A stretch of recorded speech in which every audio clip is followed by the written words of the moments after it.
حضرت مولانا یوسف رحمت اللہ علیہ کا بیان 27ویں شب قدر 19 جنوری سن 1966 قسط نمبر 2 کا بقیہ حصہ۔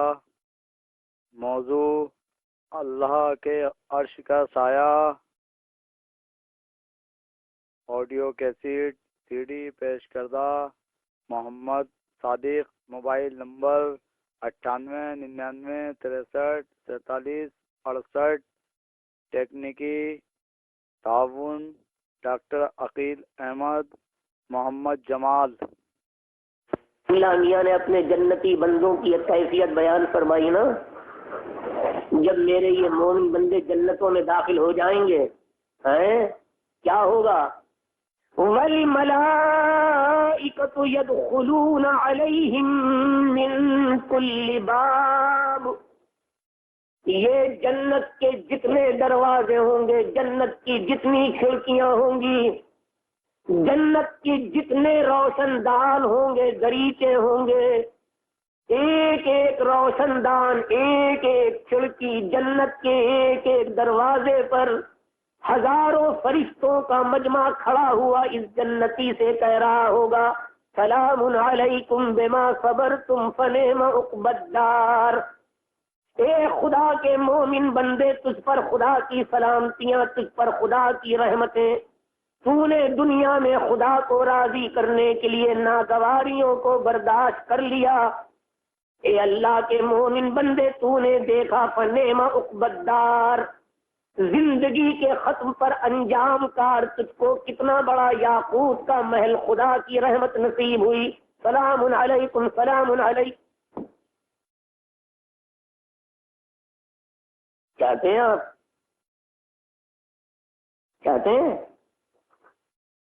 اللہ میاں مصافحہ کریں، خدا کے فرشتے مجھے تمہیں سلام کریں، حضرت جبرائیل علیہ السلام مصافحہ کریں؟ تقریر کے بعد کچھ عمل کرو میرے بزرگوں، کچھ کرو، 2-4 نفل پڑھو، کچھ قرآن پاک کی تلاوت کرو، کچھ ہاتھ باندھ کر خدا کے سامنے کھڑے ہو۔ لمبی چوڑی رکعتوں کو نہیں کہہ رہا، چاہے 4 ہی رکعتیں پڑھو، اللہ میاں راضی ہو جائیں۔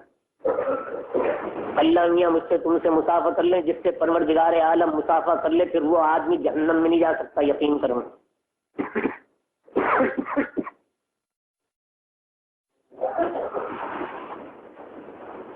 فرمایا رسول کریم علیہ السلام میں کہ ساری رات اس شب قدر میں خدا کے فرشتوں کا مجمع ساری کائنات میں چکر لگاتا رہتا ہے۔ جب یہ رات ختم ہو جاتی ہے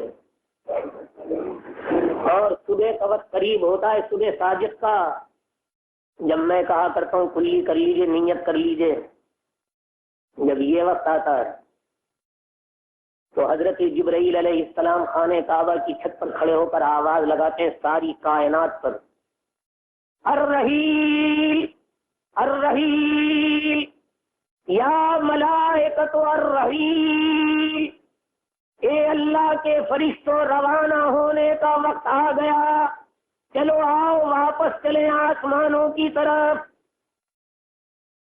ساری دنیا میں پھیلے ہوئے فرشتے سمٹ کے پھر خانہ کعبہ کے پاس آ جاتے ہیں، جیسے سورج کے ڈوبنے کے وقت ہوا تھا، اور حضرت جبرائیل علیہ السلام کو تسلیم ان تمام فرشتوں کو حکم فرماتے ہیں چلو اپنی اپنی منزلوں کی طرف، آسمانوں کی طرف چلو۔ اور فرمایا سید المرسلین صلی اللہ علیہ وسلم نے کہ جب جبرائیل یہ حکم کرتے ہیں تو یہ تمام کے تمام فرشتے یہ کہتے ہیں جبرائیل ایک بات تو بتا دو، یہ تم مغرب کے وقت ہم کو لے کر یہاں آئے تھے، ہم کو ساری دنیا۔ حضرت مولانا یوسف رحمت اللہ علیہ کا بیان 19 جنوری سن 1966 بروز بدھ۔ موضوع اللہ کے عرش کا سایہ، قسط نمبر 3، آڈیو کیسیٹ سی ڈی پیش کردہ محمد صادق، موبائل نمبر 9899634768، ٹیکنیکی انجینئر ڈاکٹر عقیل احمد۔ حصہ ہے سوئم.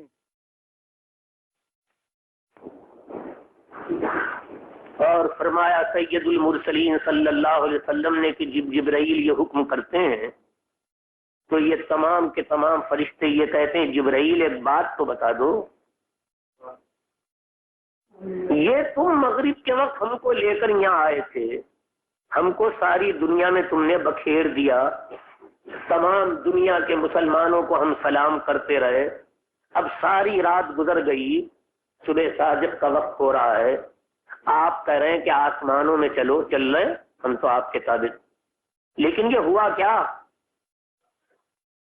یہ بات کیا ہوئی؟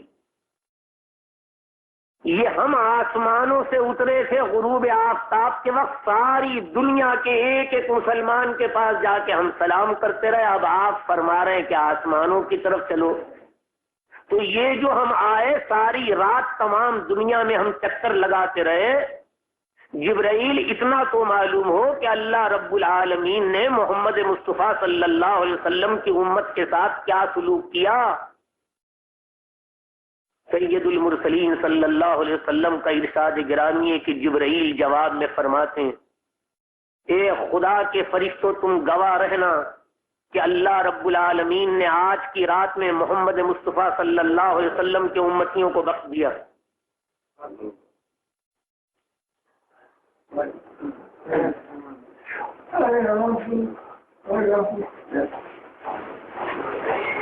یہ خوش ہوا، سبحان اللہ نکلا منہ سے، اللہ مبارک کرے. خدا رب العالمین اپنی رحمت سے آپ کو سب کو جنت میں لے جائے اور آپ کے صدقے میں مجھ کو بھی لے جائے. لیکن ایک بات بھی ذہن میں ہے، رسول اللہ صلی اللہ علیہ وسلم کا امتی کسے کہتے ہیں؟ سبحان اللہ تو نکل گیا منہ سے. رسول اللہ کا امتی کسے کہتے ہیں؟ امتی کسے کہتے ہیں بھائی؟ یہ اللہ رب العالمین نے، یہ نوح علیہ الصلوۃ والتسلیم نے اس پانی کی طغیانی میں جو پکارا رب ان ابنی من اہلی و ان وعدک الحق وانت احکم الحاکمین، ہائے میرے اللہ، وہ بیٹا تھا بد نصیب کنعان کم بخت بد نصیب انسان، وہ نوح علیہ السلام کا بیٹا کنعان. پانی کا طوفان آیا، طغیانی آئی، ابا پکارتے رہے آجا یا بنیر کم معنا ولا تکن مع الکافرین، اے میرے بچے آ میرے ساتھ کشتی میں سوار ہو جا، بیٹھ جا، آ جا، کافروں کے ساتھ نہ رہے. نہیں مانا، بری صحبت کا اثر. ساوی الی جبل یعصمنی من الماء، جائیے آپ کشتی میں بیٹھ کر، میں کسی پہاڑ کی چوٹی پہ چڑھ جاؤں گا، وہ پہاڑ کی چوٹی مجھے بچا لے گی پانی کی طغیانی سے، طوفان سے. جائیے میں نہیں آتا آپ کی. اور یہ مامتا کا مارا باپ یہ بیٹے سے کہتا رہا لا عاصم اليوم من امر اللہ الا من رحم، اے میرے بچے آج خدا کے عذاب سے کوئی بچانے والا نہیں ہے سوائے اس کے جس پر اللہ تعالی رحم فرما دے. ارے یہ ساری کائنات ڈوبے گی، ساری دنیا فنا ہوگی، سارے پہاڑ ڈوبیں گے. اے میرے بچے آج اللہ کا غضب نازل ہو رہا ہے، خدا ساری کائنات کو فنا کرے گا، آ میری کشتی میں بیٹھ جا. نہیں آیا، نہیں مانی بات. ادھر جو نوح علیہ السلام بچے کے لیے پھڑکتے رہے، اللہ میاں نے دیکھا کہ وہ کمینہ باپ کی بات سنتا نہیں، باپ محبت میں مرا جا رہا ہے، چیخ رہا ہے، چلا رہا ہے. قرآن مجید میں کیا فرمایا گیا؟ وَحَالَ بَيْنَهُمَا الْمَوْجُ فَكَانَ مِنَ الْمُغْرَقِينَ. یہ جب تک وہ بچہ آنکھوں سے دکھائی دے رہا تھا، مامتا پھڑک رہی تھی، میں نے باپ اور بیٹے کے بیچ میں پانی کی ایک دیوار کھڑی کر دی، چادر پانی. یہ جب تک بیٹا سامنے رہے گا یہ نوح علیہ السلام پھڑکتے رہیں گے. مامتا پڑک حال بینہم الموج، ان دونوں باپ بیٹوں کے بیچ میں ایک موج حائل ہو گئی، فکان من المغرقین، اور ہو گیا وہ بد نصیب پانی میں ڈوب جانے والوں میں سے، جہنم رسید کیا بد نصیب، غرق ہونے والوں میں سے کر دیا اس کو میں نے بیٹے کو، بات نہیں مانتا باپ کی، ہو گئی بات، باپ کی مامتا کہاں مانے، پانی کی دیوار، پانی کی چادر کھڑی ہو جائے بیچ میں، باپ کا کلیجہ کیسے مانے؟ وَنَادَى نُوحٌ رَبَّهُ فَقَالَ رَبِّ إِنَّ ابْنِي مِنْ أَهْلِي وَإِنَّ وَعْدَكَ الْحَقُّ وَأَنْتَ أَحْكَمُ الْحَاكِمِينَ۔ سورہ ہود کی آیتیں یہ،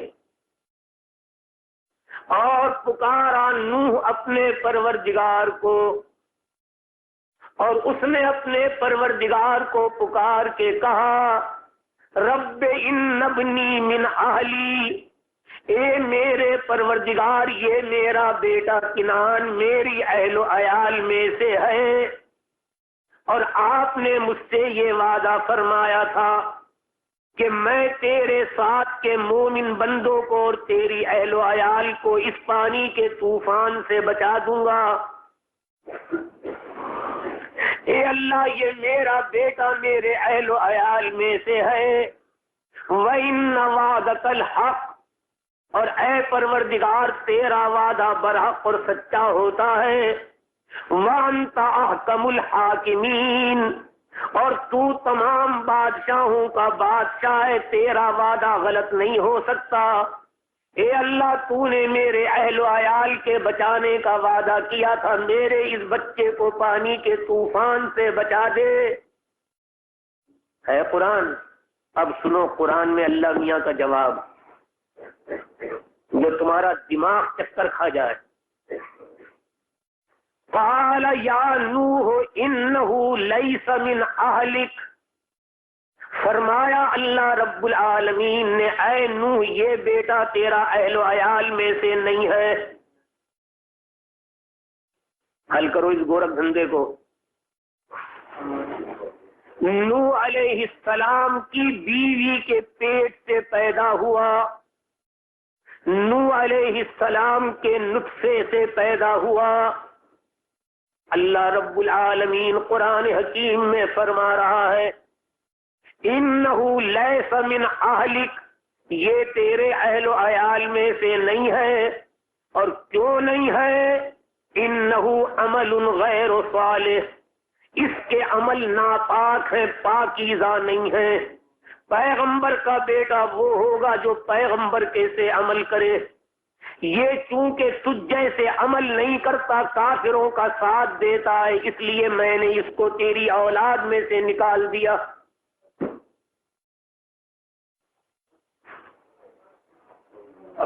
قرآن کا ٹکڑا سمجھ میں آیا؟ بس اب مجھے بتا دو رسول اللہ صلی اللہ علیہ وسلم کا امتی کون کون ہے؟ میں نہیں لگاتا کوئی فتویٰ، تم بتاؤ۔ سبحان اللہ تو بہت جلدی سے کہہ دیا، سبحان اللہ، کھڑے جنت میں گئے، سب بخشے گئے سارے امتی۔ رسول اللہ کا امتی کون کون؟ 62 کا دھڑا لگانے والا، یہ رسول اللہ کا امتی ہے، اس کے عمل رسول اللہ صلی اللہ علیہ وسلم جیسے ہیں؟ یہ تو یقیناً حدیث میں ہے کہ رسول کریم صلی اللہ علیہ وسلم کے سارے امتیوں کی آج رات میں مغفرت، لیکن امتی کہتے کسے ہیں؟ یہ نویل کی تاکیز میں جو بیٹھا ہے جوبلی سینیما، قرآن پڑھنے والا ہوتا ہے، درود شریف پڑھنے والا ہوتا ہے رسول اللہ صلی اللہ علیہ وسلم کا امتی، یا راج کپور مینا کماری کے اوپر ونس مور کہنے والا؟ کون ہوتا ہے امتی؟ یہ سیدنا عبد القادر جیلانی رحمت اللہ علیہ بھی امتی تھے نا؟ یہ بھی ونس مور کہا کرتے تھے جونی واکر کو. مدھو بالا، نرگس، مینا کماری، لتا منگیشکر، راج کپور، اشوک کمار، گوپ، یعقوب، جونی واکر.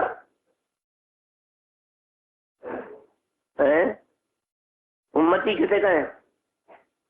ہر بھنگڑ امتی ہے. جس جانور کا جی چاہے اپنے آپ کو امتی کہہ دے. میں مولوی صاحب ہم رسول اللہ کا کلمہ پڑھتے ہیں. کلمہ پڑھتے ہو؟ وہ نوح علیہ السلام کے نطفے سے پیدا ہوا تھا. اللہ میاں نے فرمایا تیری اولاد نہیں. نوح علیہ السلام کے نطفے سے پیدا ہوا، ان کی بیوی کے پیٹ سے پیدا ہوا. اللہ میاں نے فرمایا تیری اولاد نہیں، پیغمبر کی اولاد وہ جو پیغمبر کیسے عمل کرے.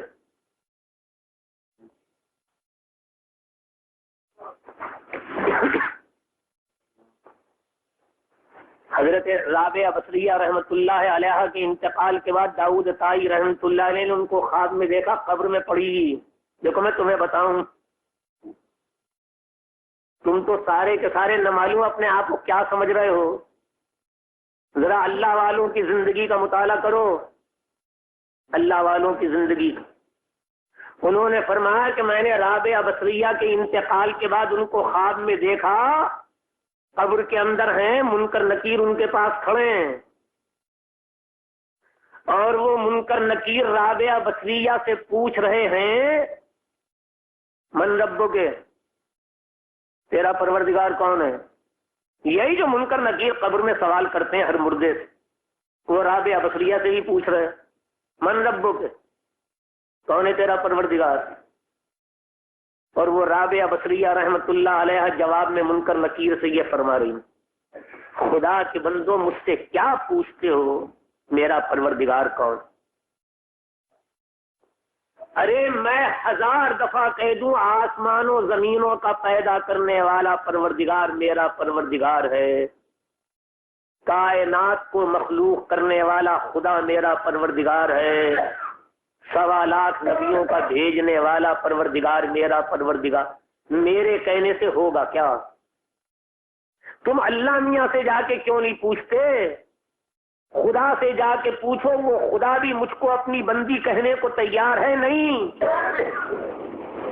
ارے میں تو کروڑ دفعہ کہہ دوں کہ وہ میرا پروردگار، لیکن وہ بھی مجھ کو اپنی بندی کہنے کو تیار ہے.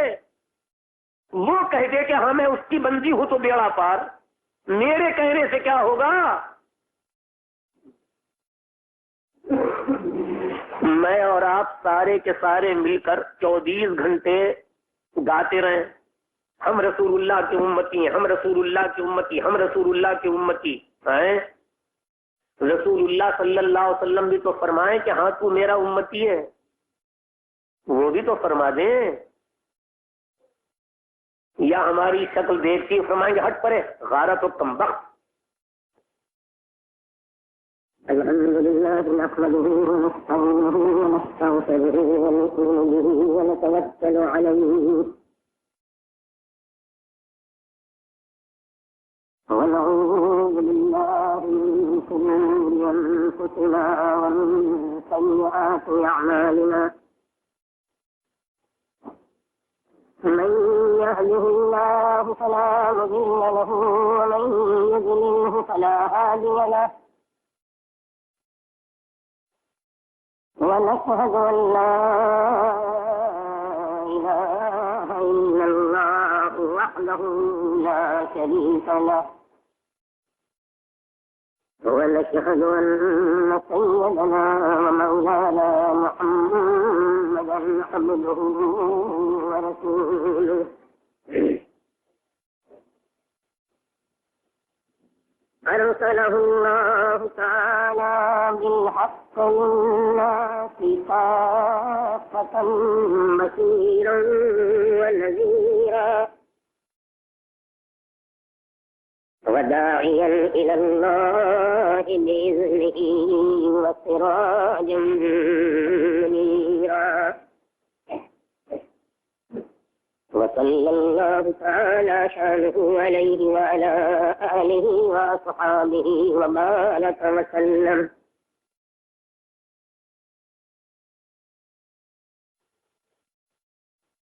اللهم صل على سيدنا ومولانا محمد وعلى آل سيدنا ومولانا محمد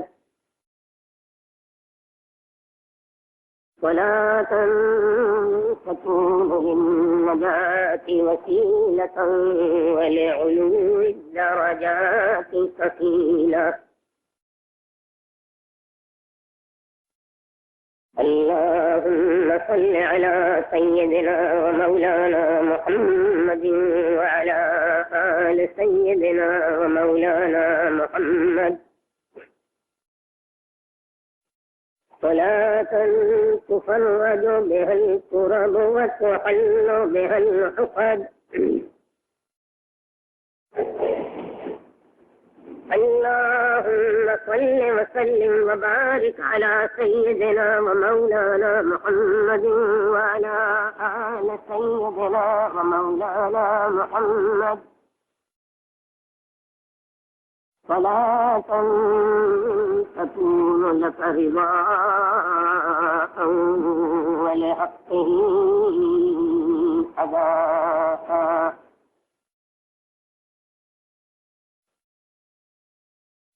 أما بعد فأعوذ بالله من الشيطان الرجيم. بسم الله الرحمن الرحيم. إنا أنزلناه في ليلة القدر وما أدراك ما ليلة القدر. ليلة القدر خير من 1000 شهر. تنزل الملائكة والروح فيها بإذن ربهم من كل أمر. سلام هي حتى مطلع الفجر.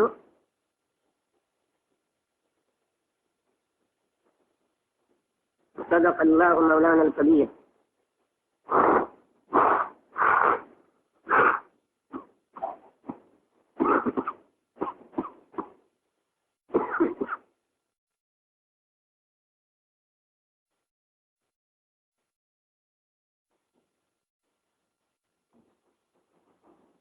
میری تمام مائیں اور بہنیں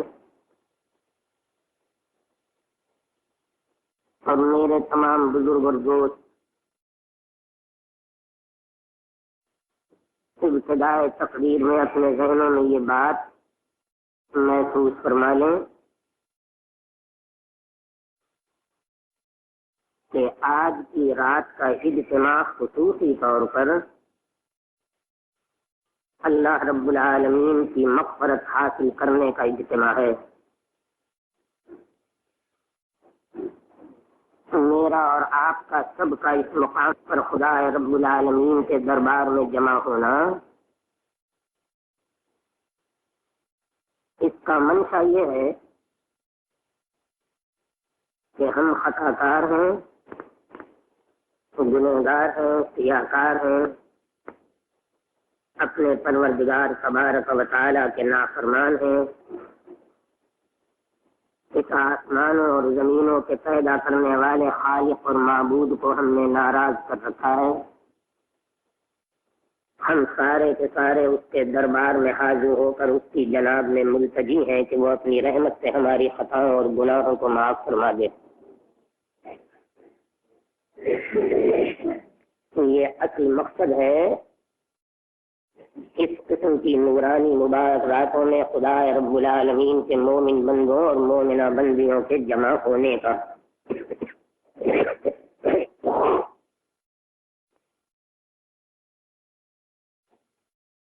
اور اگر حقیقتاً یہی مقصد آپ اپنے ذہن میں لے کر آئے ہیں تو اس سے پہلے کی راتوں میں جو ہدایت میں آپ حضرات کو کرتا رہا ہوں وہ بھی ذہن میں محسوس رہے کہ اب اللہ میاں کے دربار میں حاضر ہو کر کچھ لے کر اٹھنا ہے، بغیر لیے اس دربار سے جانا نہیں ہے.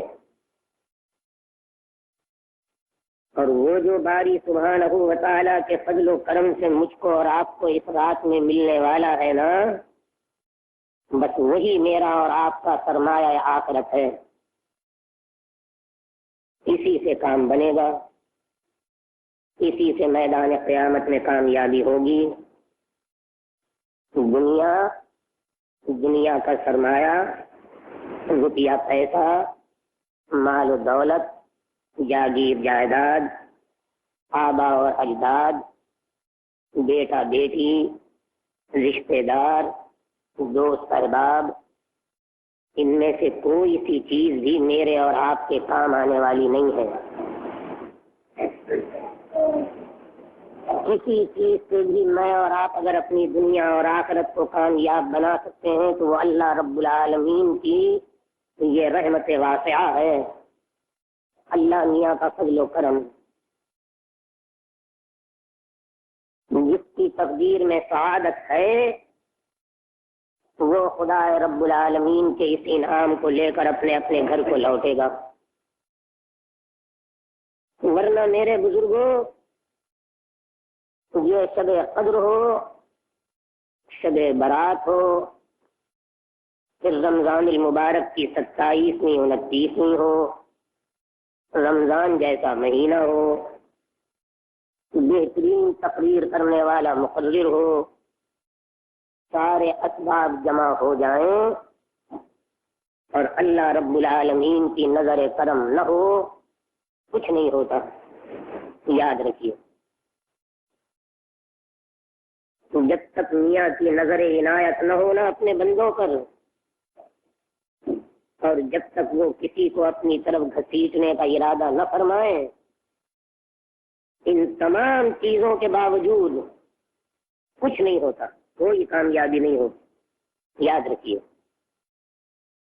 اس لیے ان کو منانا ہے، اللہ میاں کو راضی کرنا ہے، اسی ارادے سے بیٹھنا ہے کہ بار الہ تیرے دربار میں بھیک مانگنے کے لیے آئے ہیں،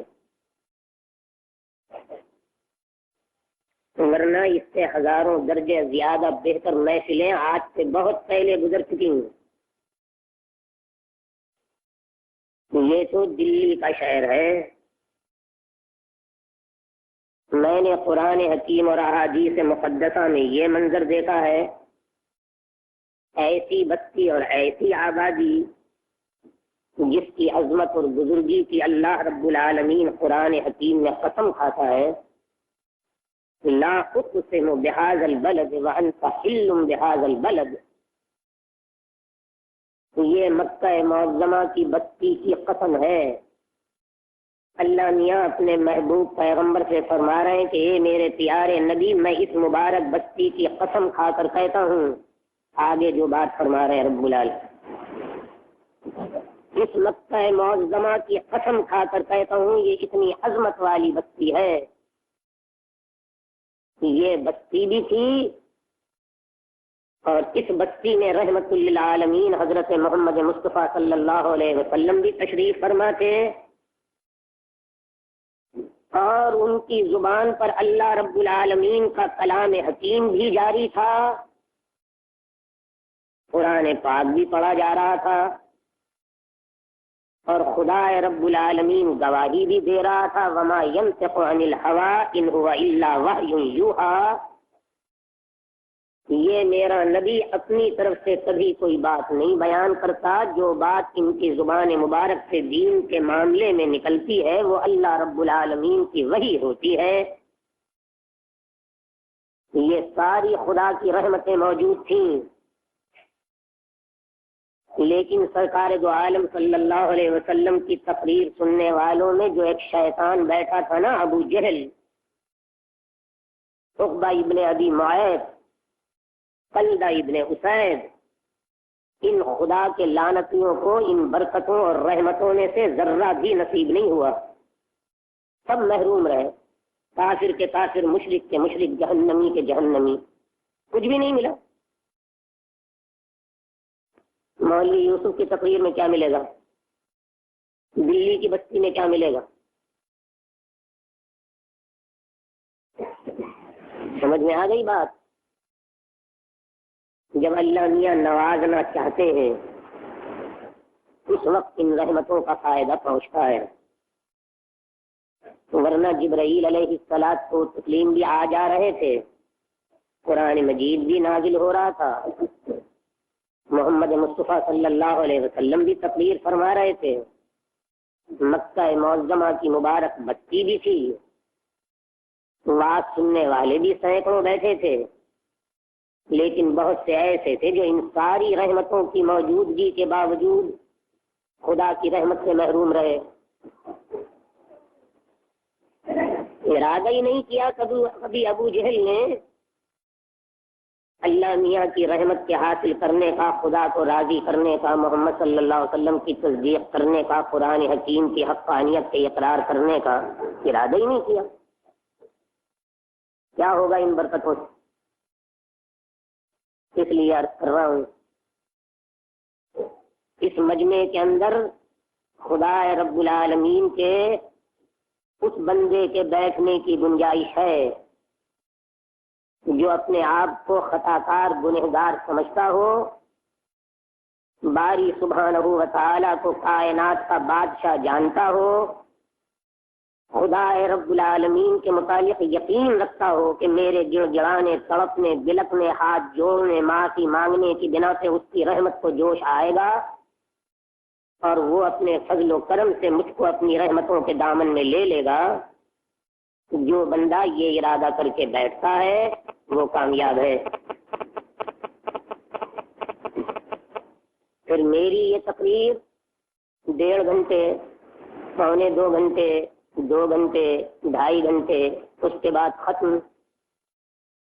میں تقریر کر کے اپنے حجرے کی طرف روانہ ہو جاؤں گا، آپ اپنے دولت قدوں کی طرف تشریف لے جائیں گے۔ میں نے کلام حکیم کی تاریخ میں اور احادیث مقدسہ کی تاریخ میں یہ منظر دیکھا ہے کہ محمد مصطفیٰ صلی اللہ علیہ وسلم نے 2-2.5 گھنٹے نہیں 13 برس تک تقریر فرمائی۔ 13 برس مکہ معظمہ کی مقدس سرزمین میں، جس کی قسمت میں لعنت اور پھٹکار اور شقاوت تھی، وہ آخر تک خدا کی لعنت میں گرفتار رہا۔ 13 برس کا وعظ سن کر بھی اسے کچھ نصیب نہیں ہوا۔ یہ پہلا نظریہ ہے جو میں نے آپ کے سامنے عرض کیا۔ اس نیت سے بیٹھیے، اس نیت سے تقریر سنیے، اور اس کے ساتھ حضرت سیدنا علی کرم اللہ تعالی وجہ کی ایک ہدایت بھی ذہن میں محسوس کر لیجیے۔ سیدنا علی کرم اللہ تعالی وجہ فرمایا کرتے تھے، انظر الی ما قال ولا تنظر الی من قال۔ اے خدا کے بندے، جب کبھی کسی تقریر واعظ کی مجلس میں بیٹھے، یہ دیکھا کر کہ کیا بات کہی گئی، یہ مت دیکھا کر کہ کہنے والا کون ہے۔ جو بیان کرنے والا ہے نا، گنہگار بھی ہو سکتا ہے، فاسق فاجر بھی ہو سکتا ہے، سیاکار بھی ہو سکتا ہے، اس کی طرف مت دیکھو، یہ دیکھو اس نے بات کیا کہی۔ قرآن کی بات ہے، حدیث کی بات ہے، ہمیں آمنا صدقنا کہہ کر اس کے آگے گردن جھکانی چاہیے، ہمیں اپنی اصلاح کرنی چاہیے۔ یہ کیسا ہے کیسا نہیں ہے، اس کہنے والے کی ذات سے بحث مت کیا کرو۔ جو بات تم سے کہی جاتی ہے اس بات کو تولا کرو، اس پر غور کیا کرو، یہ بات ہمارے فائدے کی ہے، ہمیں اختیار کرنی چاہیے۔ یہ دونوں بنیادی باتیں جناب کی سمجھ میں آ گئیں۔ اب میں آپ سے عرض کرتا ہوں کہ قرآن حکیم کی یہ سورت کریمہ سورہ قدر، جس کی میں نے آپ کے سامنے تلاوت کی ہے، خدا تبارک و تعالی نے اس میں لیلۃ القدر کی فضیلت کو بیان فرمایا ہے۔ یہ شب قدر، لیلۃ القدر، اس سے پہلے کئی مرتبہ آپ حضرات کے سامنے تفصیل کے ساتھ بتلا چکا ہوں۔ یہ قدر کسے کہتے ہیں؟ عربی زبان میں یہ قدر 3 معنوں میں استعمال ہوتا ہے۔ ایک، اس قدر کے معنی ہیں عزت والی رات، مرتبے والی رات، سال بھر کی تمام راتوں کے اوپر فضیلت حاصل کرنے والی رات، ایسی ایک رات جس ایک رات میں خدا تعالیٰ اپنے بندوں کو 1000 مہینوں کی عبادت سے زیادہ ثواب عطا فرماتا ہے۔ یہ مولویانہ رنگینی نہیں ہے، قرآن کی نص ہے، نص قرآن مجید کی۔ اللہ رب العالمین کا فرمان مبارک لیلۃ القدر خیر من الف شہر، یہ کسی لیڈر کی تجویز نہیں ہے، تائید نہیں ہے، یہ ہم بیان کرنے والوں کی بناوٹ نہیں ہے، تصنع نہیں ہے۔ تمہارا دل خوش کرنے کے لیے ہم نے ایک بات کہہ دی، یہ کرو گے تو اتنا ثواب ہوگا۔ یہ اللہ رب العالمین کا اقرار ہے کہ یہ رات 1000 مہینوں کی عبادت سے زیادہ بہتر ہے۔ لیلۃ القدر کا ترجمہ اس معنی کے اعتبار سے یہ ہوا بڑی عزت والی رات ہے، بڑی مرتبے والی رات ہے، بڑی فضیلت والی رات ہے۔ اللہ رب العالمین کی طرف سے ان گنت نعمتیں اور رحمتیں اس کے بندوں پر نچھاور کی جاتی ہیں، اس لیے اس رات کو لیلۃ القدر کہتے ہیں۔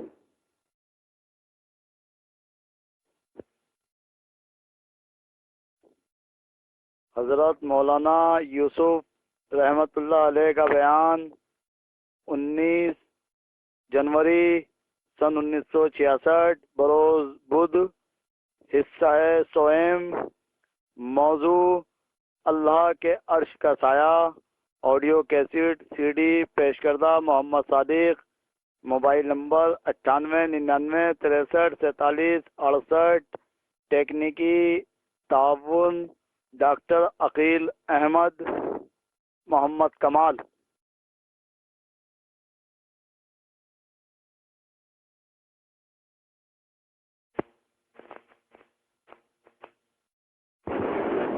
لیلۃ القدر کا ترجمہ اس معنی کے اعتبار سے یہ ہوا بڑی عزت والی رات ہے، بڑی مرتبے والی رات ہے، بڑی فضیلت والی رات ہے۔ اللہ رب العالمین کی طرف سے ان گنت نعمتیں اور رحمتیں اس کے بندوں پر نچھاور کی جاتی ہیں، اس لیے اس رات کو لیلۃ القدر کہتے ہیں۔ بعض حضرات مفسرین نے فرمایا کہ قدر کا ایک ترجمہ ہے تقدیر کا مقدر ہونا، تقدیر کا بننا۔ ایک تو میرے بزرگوں 15ویں شب ہے شعبان کی، جس میں ہر انسان کی تقدیر لکھی جاتی ہے، اس آنے والے سال میں خدا کا یہ بندہ یہ کرے گا، یہ کرے گا، یہ کرے گا، یہ کرے گا۔ اور ایک تقدیر وہ ہے جو میں اور آپ اپنے کسی عمل سے اللہ رب العالمین کے ہاں درخواست کر کے بنواتے ہیں۔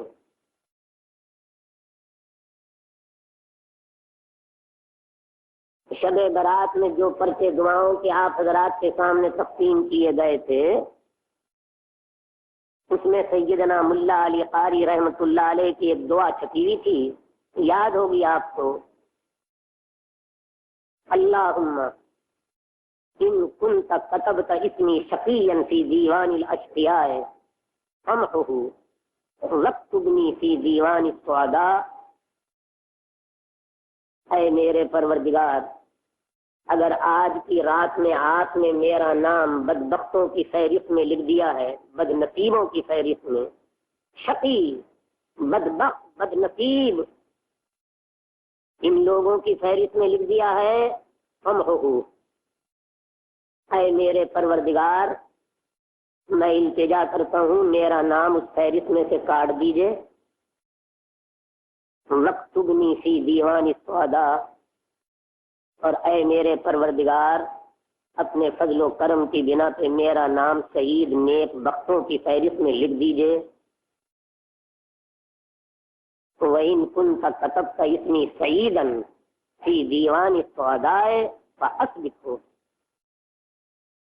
اور اے میرے پروردگار اگر آج کی رات میں آپ نے میرا نام سعید نیک بخت دیندار اپنے محبوب بندوں کی فہرست میں لکھ دیا ہے، تو الہ العالمین میرا نام اس فہرست میں لکھا رہنے دیجئے، وہاں سے مت کاٹیے گا، میرا نام تیرے نیک بندوں کی فہرست میں لکھا رہے۔ اور بار الہ یہ جو میں آپ سے درخواست کر رہا ہوں کہ اگر بدبختوں بد نصیبوں کی فہرست میں نام لکھا ہوا ہے تو وہاں سے کاٹ دیجئے، اور نیک بختوں کی فہرست میں لکھا ہوا ہے تو لکھا رہنے دیجئے، یہ اس لیے کہہ رہا ہوں کہ آپ کو اس پر قدرت حاصل ہے، آپ قادر ہیں، آپ چاہیں تو بروں کی فہرست میں سے میرا نام کاٹ سکتے ہیں، نیک دیندار بندوں کی فہرست میں میرا نام لکھ سکتے ہیں۔ آپ کو تو یہ قدرت حاصل ہے، مجھے یہ قدرت حاصل نہیں، میں اپنی تقدیر کو نہیں بدل سکتا، آپ چاہیں اپنی رحمت سے میری قسمت کو بدل دیں۔ اور سند اس کی یہ ہے فَإِنَّكَ قُلْتَ فِي كِتَابِكَ الْكَرِيمِ، آپ نے اپنی بزرگی والی کتاب قرآن حکیم میں خود فرمایا ہے یمحو اللہ ما یشاء ویثبت، اللہ رب العالمین جس چیز کو چاہتا ہے مٹا دیتا ہے، جس چیز کو چاہتا ہے قائم رکھتا ہے۔ آپ نے اپنی یہ قدرت بیان کی ہے قرآن حکیم میں، اس لیے آپ سے درخواست کر رہا ہوں، آپ مٹا بھی سکتے ہیں، آپ باقی بھی رکھ سکتے ہیں، آپ کے اختیار میں ہے، اس لیے التجا کر رہا ہوں۔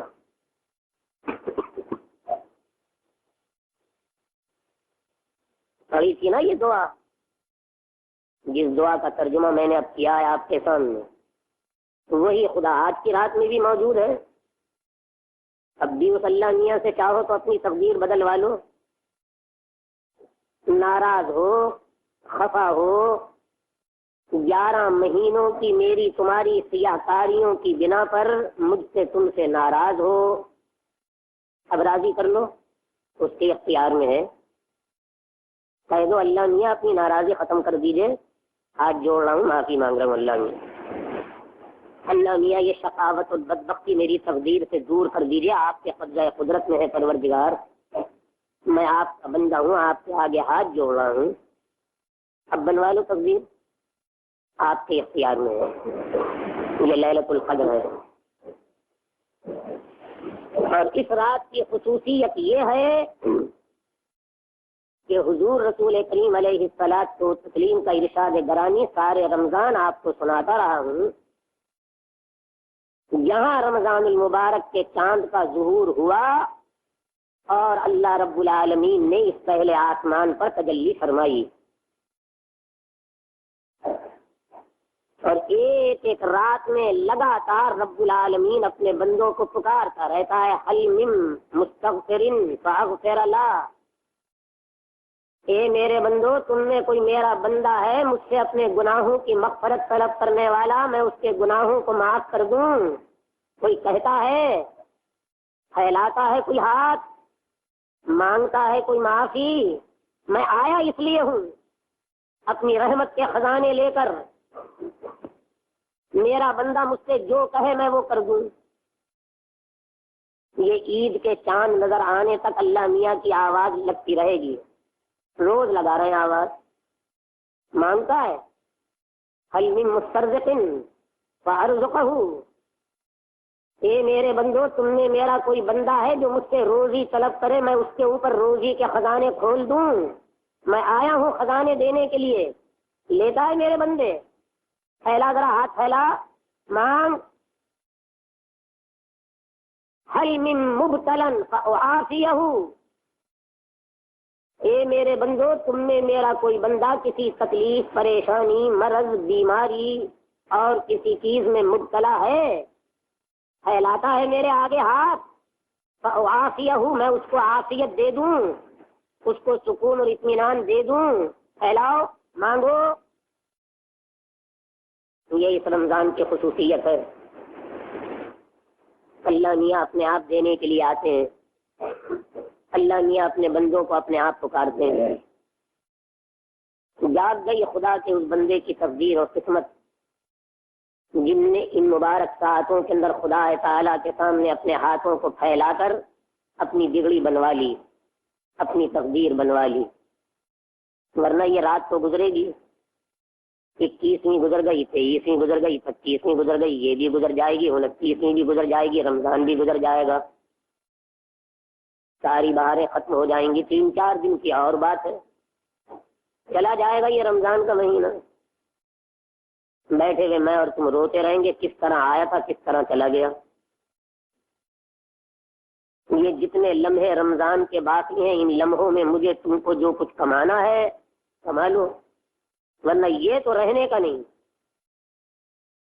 اور یہ انتظار کہ اب کر لیں گے اب کر لیں گے اب کر لیں گے اب مانگ لیں گے.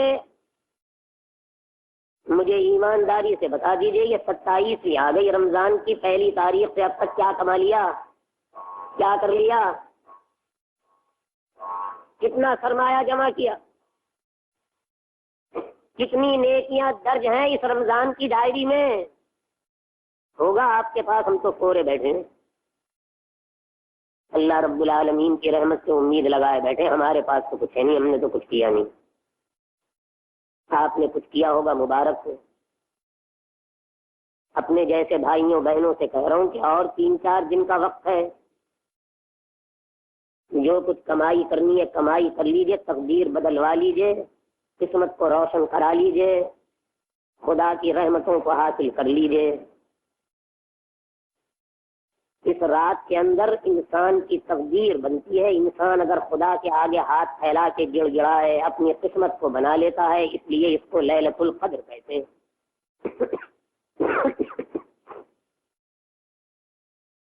ذرا سی ارادے کی بات ہے میرے بزرگوں، ذرا سا ارادہ، ذرا سی آدمی ہمت کر لے، ارادہ کر لے، تقدیر بن جائے.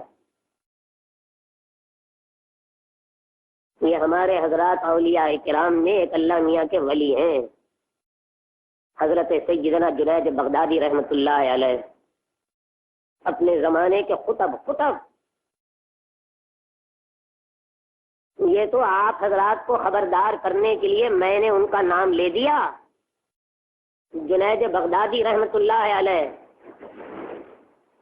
ورنہ اگر آپ تصوف کی کتابیں دیکھیں نا تو جب یہ حضرات اولیاء اللہ ان کے حالات اور واقعات بیان کرنے پر آتے ہیں تو ادب کی وجہ سے نام نہیں لیتے، یوں کہتے ہیں سید الطائفہ نے یہ فرمایا، ہماری پارٹی کے سردار نے، اولیاء اللہ کی پارٹی کے سردار نے، سید الطائفہ نے یہ فرمایا.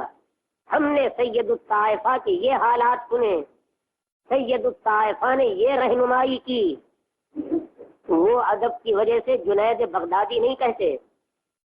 اتنا بڑا خطب ہے یہ رسول کریم علیہ الصلوۃ والتسلیم کی امت کا. اتنا سا ایک عمل ہے، ذرا سا ایک 2 منٹ کا عمل. میں دیکھا کرتا ہوں کتابوں میں، حیرت کرتا ہوں بار الہ کس طرح اپنے بندوں کو نواز دیتا ہے. یہ ولی اور قطب بننے سے پہلے پہلوان تھے، دنگلوں میں کشتیاں لڑا کرتے تھے. یہ پہلوانی کرنے والے، دنگلوں میں کشتیاں لڑنے والے، ڈنڈ بیٹھ کے لگانے والے، ان کی جو حیثیت ہے وہ آپ جانتے ہیں. کوئی زیادہ نیک نہیں ہوتے، دیندار نہیں ہوتے، اللہ والے نہیں ہوتے، متقی پرہیزگار نہیں ہوتے، ننگ دھڑنگ رہتے ہیں، آزادی کی زندگی گزارتے ہیں، سینکڑوں ہزاروں بےہودگیوں میں مبتلا اور گرفتار ہوتے ہیں. یہ زندگی گزر رہی تھی جنید بغدادی رحمۃ اللہ علیہ کی. جیسے یہ ہمارا گاما مرحوم تھا نا پٹیالے کے راجا کا پہلوان، یہ بھی ایک بادشاہ کے پہلوان تھے. دنیا میں یگانہ اور یکتا، ایک آدمی بھی مقابلہ کرنے کی ہمت نہیں کرتا. اتنے تکڑے، اتنے طاقتور، دنیا میں دھات. زندگی میں ایک دن ایک واقعہ پیش آ گیا. بادشاہ نے کہیں اعلان کر دیا، شہر میں اشتہار دے دیا، 2000 روپے اس آدمی کو انعام کے ملیں گے جو ہمارے پہلوان کو پچھاڑ دے. جنید بغدادی سے کشتی لڑنے کی جو آدمی ہمت کرے آ جائے میدان میں دنگل قائم کرتا ہوں. بادشاہ سلامت اپنے آپ آئیں گے سیر دیکھنے کے لیے. اس زمانے کے 2000 روپے آج کے 2 لاکھ سے زیادہ تھے. سینکڑوں کو شوق، یار ہم بھی ذرا پکڑ لگا کے دیکھیں. ممکن ہے کوئی موقع مل جائے مار لے کشتی یا خزانے کا خزانہ آ جائے گا گھر میں 2000، اتنی بڑی رقم۔ دنگل قائم ہوا، سیدنا جنید بغدادی رحمۃ اللہ علیہ دنگل میں اترے، نہ معلوم کتنے سورما افلاطون بڑے بڑے نامور پہلوان وہ ہم ٹھوک ٹھوک کر آئے دنگل کے اندر۔ سیدنا جنید بغدادی رحمۃ اللہ علیہ سے ہاتھ ملایا، ایک ایک منٹ میں اٹھا کے پھینک دیا، ایک بھی نہیں ٹھہرا سامنے، اور ایک آدمی کو پچھاڑے چت کرے اور حضرت جنید بغدادی رحمۃ اللہ علیہ آواز لگائیں، هل من مبارزن، اور کوئی ہے، آتا ہے کوئی، آئے بھائی ہاتھ ملانے۔ اور وہاں سے کوئی نکلا اور انہوں نے اس کو اٹھا کے پھینکا، اور پھر هل من مبارزن، ہے بھائی کوئی اور مائی کا لال ہاتھ ملانے آئے، خبر نہیں کتنوں کو پھینک دیا دنگل میں۔ بڑے بڑے سورما افلاطون ختم ہو گئے، آواز لگا رہے ہیں، اب کسی کی ہمت نہیں ہوتی۔ 3-4 مرتبہ جو آواز لگائی تو دنگل کے کنارے سے بڑے میاں بڈھے، ہڈیوں کا ڈھانچہ، کلے پچکے ہوئے، دانت ٹوٹے ہوئے، کمر جھکی ہوئی، ہمارے دلی والے ایسوں کو مٹی کا جیدار کہتے ہیں، کاغذ کے پٹے باز، وہاں سے جنگل میں جنگل کے اس میں کنارے پہ سے نکل کر میدان میں کشتی لڑوں گا، میں لڑوں گا کشتی۔ اور حضرت جنید بغدادی رحمۃ اللہ علیہ دیکھ دیکھ کے مسکرا رہے ہیں، ہاتھ برداشت نہیں کر سکتا، دم نکل جائے گا بڈھے کا، بے وقوف مجھ سے لڑنے کے لیے آیا ہے۔ چاروں طرف سے لوگوں نے جو مذاق اڑانا شروع کیا ہے بڑے میاں کا، پاگل ہے پاگل ہے پاگل ہے، پاگل ہے، دماغ خراب ہو گیا، میں مرے گا یہ بڈھا، اس کی ہڈیاں ٹوٹ جائیں گی۔ اور بڑے میاں لڑنے کی جگہ پر آن کر بیچ میدان میں کھڑے ہو کر جو حضرت جنید بغدادی رحمۃ اللہ علیہ سے ہاتھ ملانا چاہتے ہیں، تو حضرت جواب میں فرما رہے ہیں، جاؤ بابا جی جاؤ، جاؤ، کیوں خامخواہ لڑو گے؟ نہیں میں لڑوں گا کشتی، جائیے آپ جائیے، کیوں خام؟ نہیں میں کشتی لڑنے آیا، لڑکا کیوں نہیں؟ اجی حضور جائیے تشریف، نہیں میں کشتی لڑوں۔ آخر حضرت جنید بغدادی نے فرما دیا، اچھا بھائی میں نہیں لڑتا، آپ اب تو جاؤ، جاؤ میں ہارا۔ نہیں نہیں یوں نہیں ہارا، کشتی لڑنی پڑے گی۔ اور جب حضرت جنید بغدادی کسی طرح بھی راضی نہ ہوئے تو وہ بڑے میاں بادشاہ کے تخت کے پاس پہنچ گئے، حضور بادشاہ سلامت، آپ کا اعلان ہے، آپ نے ساری دنیا کو چیلنج دیا ہے، آپ نے اعلان کیا ہے جس کو لڑنا ہو آ جائے جنگل میں ہمارے پہلوان سے لڑنے، میں آیا ہوں۔ یہ آپ کا پہلوان لڑتا کیوں نہیں لڑتا یہ آپ کا پہلوان؟ جب میں آپ کے اعلان کی بنا پر لڑنے آیا ہوں تو یہ کیوں انکار کر رہا ہے؟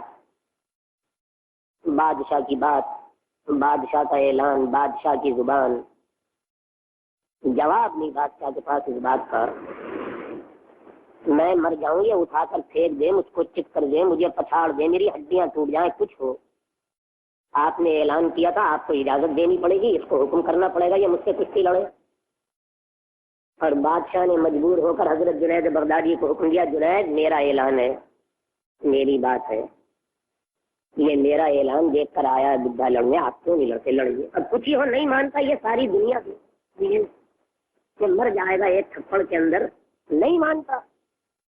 تو میں نے تو حکم دیا تھا، اعلان کیا تھا کہ جس کا جی چاہے آن کے لڑ لے، یہ میرا حکم اور اعلان سن کر آیا، لڑنا پڑے گا بھائی، ہم بادشاہ ہیں، حکومت کے مالک ہیں، ہماری زبان ہے۔ وہ حضرت جنید رحمۃ اللہ علیہ راضی ہو گئے، بہت اچھا، آئیے بڑے میاں آئیے، کچھ ان کے ہاں فائدہ ہے ان کشتی لڑنے والوں کے ہاں، اور غالباً ہر مقابلے میں یہ ہوتا ہے جب دو مقابل آمنے سامنے کھڑے ہوتے ہیں تو وہ آپس میں پہلے ہاتھ ملاتے ہیں، مصافحہ کرتے ہیں، اس کے بعد شروع ہوتی ہے کارروائی مقابلے۔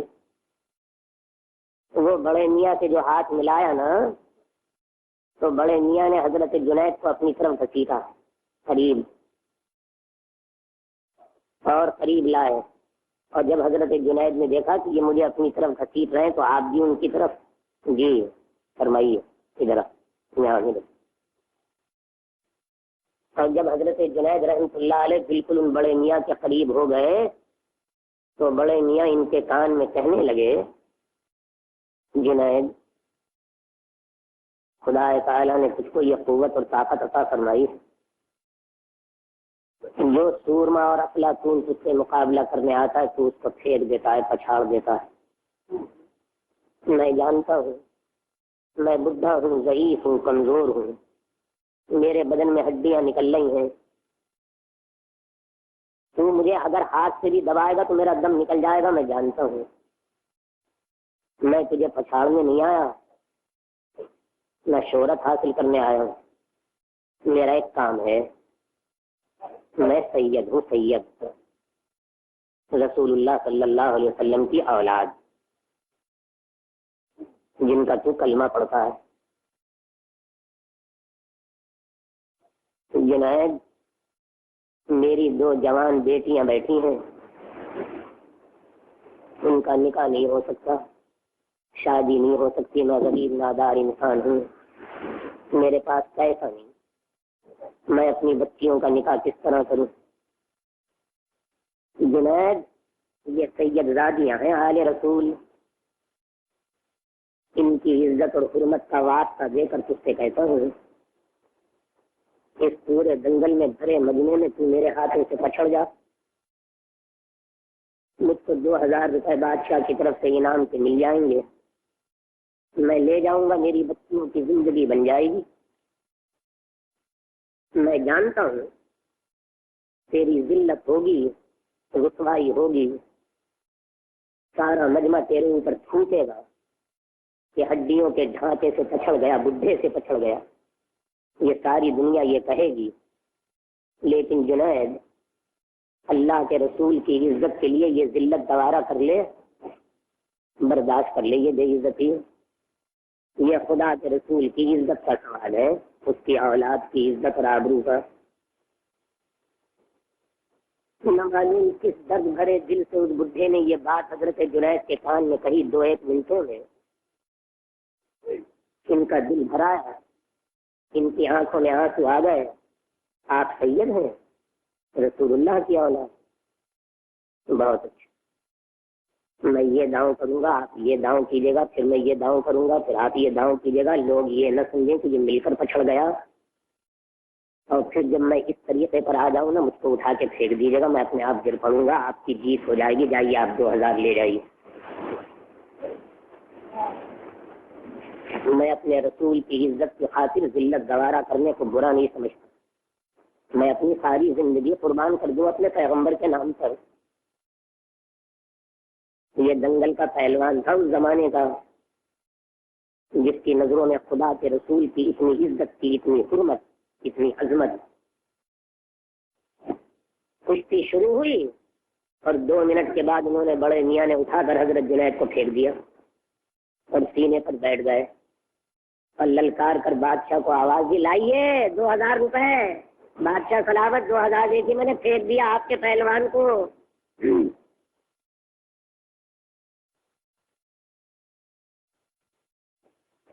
ان کو تو 2000 انعام کے مل گئے، اور یہ جتنا مجمع تھا دنگل، ارے نامرد ہے، بزدلا، ارے دیکھنا کم بختی، میں پچھڑ گیا بڈھے سے، میں کیسا ذلیل، ساری دنیا کے سامنے ہم سوچتا تھا بڑا پہلوان بنتا تھا، میں اس نے بڈھے نے پھینک دیا اس کو، جنید کو۔ نگرانی کرنے والے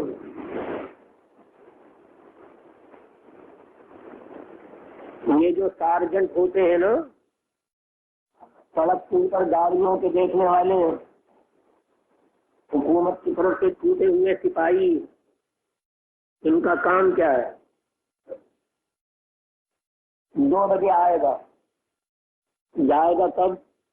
شام کو 6 بجے۔ اس کی ڈیوٹی 4 گھنٹے کی ہے۔ آیا تھا 2 بجے، تم نے اپنی گاڑی غلط کھڑی کر رکھی تھی،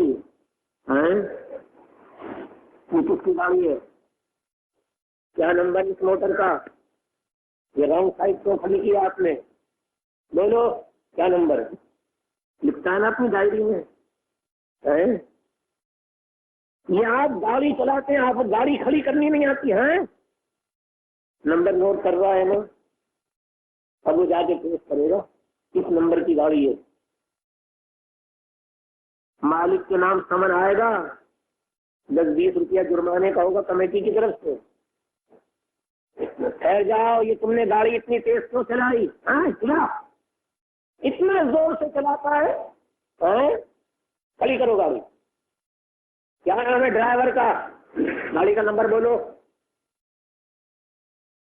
لائسنس کا ہے تمہارا؟ وہ لکھ رہے ہیں ڈائری میں۔ یہ اس نے 2-2:30 بجے کے بعد کیا تھا، 6 بجے تک ڈیوٹی ہے اس کی ڈائری میں لکھا ہوا ہے نا۔ اب اس مصیبت سے بچنے کی ترکیب کیا ہے کہ کسی طرح یہ اپنی ڈائری میں سے کاٹ دے۔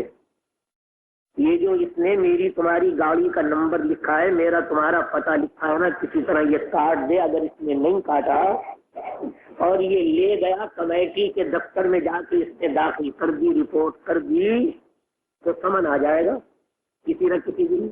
10 روپے جرمانے کے ہو جائے، 20 روپے ہو جائے، 50 روپے ہو جائے۔ اس کے جانے سے پہلے اس کی کاپی میں سے یہ جو اس نے لکھی ہے نا رپورٹ، یہ کٹوا لو۔ اب یہ گاڑی والا، تانگے والا، ابھی چودھری صاحب بہت بڑی بات، چلانا نہیں آتا تانگا تم کو؟ اس طرح چلا تو ہم ہاتھ دکھا رہے ہیں، آپ بھگائے چلے جا۔ اجی میں مر جاؤں گا، 10-20 روپے جرمانے، اجی مجھے نہیں، میں رپورٹ کروں گا۔ ہو گیا نا امید۔ وہ محلے کے 2-1 آدمی، وہ چودھری صاحب بہت غریب ہے، بدماش ہے، کم بخت، اندھا تھا، آپ نے ہاتھ دکھایا تھا، اس نے گاڑی نہیں، مر جائے گا۔ ابے جا تیرا ستیہ ناش، جا لسی کا گلاس بنوا کے لا، چل لے گا، چل۔ اچھا حضور لا تو، ابے جلدی لا، لسی کا گلاس بنوا کے لا، چمو کی دکان سے گسانے کا، بڑھیا۔ چودھری صاحب غریب ہے، کارڈ دیجیے گا، آپ رپورٹ کر دیں گے 10-20 روپے کو مت۔ ابے لایا، لا جلدی، یہ تو پیو، ابے تم پیو تو صحیح، چودھری صاحب پیو تو صحیح۔ نہیں صاحب نہیں، یہ لوگ نہیں مان۔ حاجی صاحب آپ پیجیے، چودھری۔ محلے کے مولوی صاحب کھڑے ہو گئے، گلاس ہاتھ میں لے کے، کوئی بڑا دکاندار کھڑا ہو، ابے کھڑا ہوا ہے کم بخت، ذرا پان لا، پان اعلیٰ درجے کا 4 آنے والا، ببن کے ہوٹل کے برابر کھلا، تیرا ناس ہو۔ ابے 4 آنے والا لائیو بھاگ کے، ابے جا جلدی، لا جلدی، لیجیے آپ کی گلاس کی۔ وہ لسی کا گلاس ملا، 4 آنے کا پان ملا، جساندے والا، خبر نہیں کس طرح چباتے ہیں یہ لوگ، جساندہ معلوم ہوتا ہے مجھے، جسے جساندے کی پڑیا حکیم جی نے دے دی، کھا لیا نا۔ اچھا خیر، اب میں کاٹ دیتا ہوں، کہہ دیجیے آئندہ ایسی حرکت نہ کرے، غلط سائڈ پہ گاڑی نہ کھڑی کرے، تیز نہ بھگا، لیکن میں نے کاٹ دیا تھا۔ اگر 6 بج جاتے اور یہ اس کی ڈائری میں سے نہ کٹتی، رپورٹ پہنچ جاتی نا کمیٹی میں۔ اب دیکھو میں تمہیں خبردار کیے دیتا ہوں، اس رمضان کی ڈائری کے اندر 26 دن کی میری تمہاری رپورٹ لکھی ہوئی ہے۔ رمضان کی پہلی تاریخ سے لکھ رہا ہے میری تمہاری رپورٹ۔ ایک یہ انسپکٹر ہے قدرت کی طرف سے آیا ہوا، اس کا 1 مہینے کا پہرا تھا دنیا میں، 26 دن گزر گئے، اس نے 26 دن کی میری تمہاری پوری رپورٹ لکھی ہے اپنی ڈائری کے اندر، سمجھے؟ ایک آدمی کے نام کے ساتھ۔ احمد علی رمضان کی 2 تاریخ کو جوبلی ٹاکیز پر روزہ کھلنے کے وقت کھڑا ہوا فوٹو دیکھ رہا تھا۔ احمد علی فراش خانہ شہر دلی، اللہ میاں کے سامنے یہ رپورٹ پیش کروں گا۔ اچھا یہ کون؟ عبد الرحیم ٹکٹ گھر کے سامنے 1.5 گھنٹے کھڑا رہا، ظہر کی نماز نہیں پڑھی ٹکٹ لینے کے واسطے۔ یہ ایکسلسیئر سینما میں جا رہا تھا فلم دیکھنے کے واسطے، رمضان کے مہینے میں اس نے میری کوئی قدر نہیں کی۔ میں یہ رپورٹ پیش کروں گا اللہ میاں کے سامنے۔ اچھا اچھا یہ کون آج؟ محمد اکرم۔ یہ رمضان کی 4 تاریخ کو صبح کی اذان ہو رہی تھی، صبح کی نماز مسجد میں ہو رہی تھی، یہ اپنی چارپائی پر لیٹا تھا، اس نے صبح کی نماز قضا کر دی۔ میں اس کی شکایت اللہ میاں سے کروں گا، اللہ میاں میرے مہینے کی نماز اس نے قضا کی، اس کو دوزخ میں ڈالیو۔ ایک آدمی کا نام لکھا ہوا ہے رمضان کے پاس اس کی ڈائری میں، اور اگر یہ لکھا رہ گیا اور عید کا چاند آ گیا نظر اور اس کی ڈیوٹی ہو گئی ختم، تو یہ پوری ڈائری اللہ رب العالمین کے دربار میں پہنچا دے گا۔ یہ تو میں تمہیں مثال سنا رہا ہوں، مثال۔ میں اور آپ خود سوچیں رمضان کا چاند دیکھنے سے لے کے اس وقت تک کتنی کتنی گلکاریاں کی ہیں میں نے تم نے ان 26 دنوں میں، خود سوچ لو، میرے کہنے کی بات نہیں۔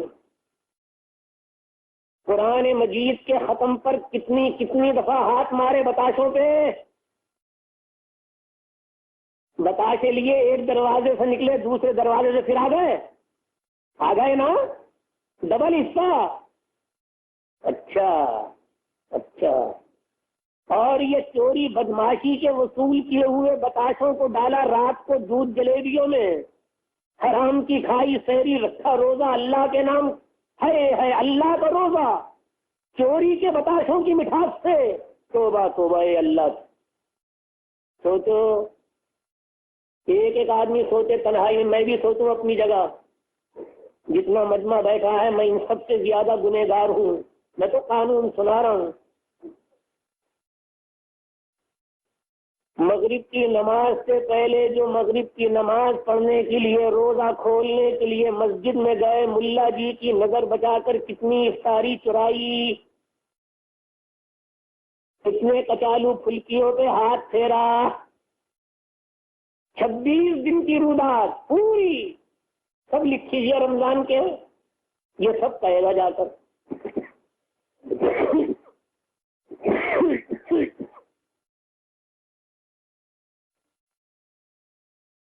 ایک بات اور سنا دوں آخر میں، رسول کریم علیہ الصلوۃ والتسلیم نے ارشاد فرمایا کہ قیامت کے میدان میں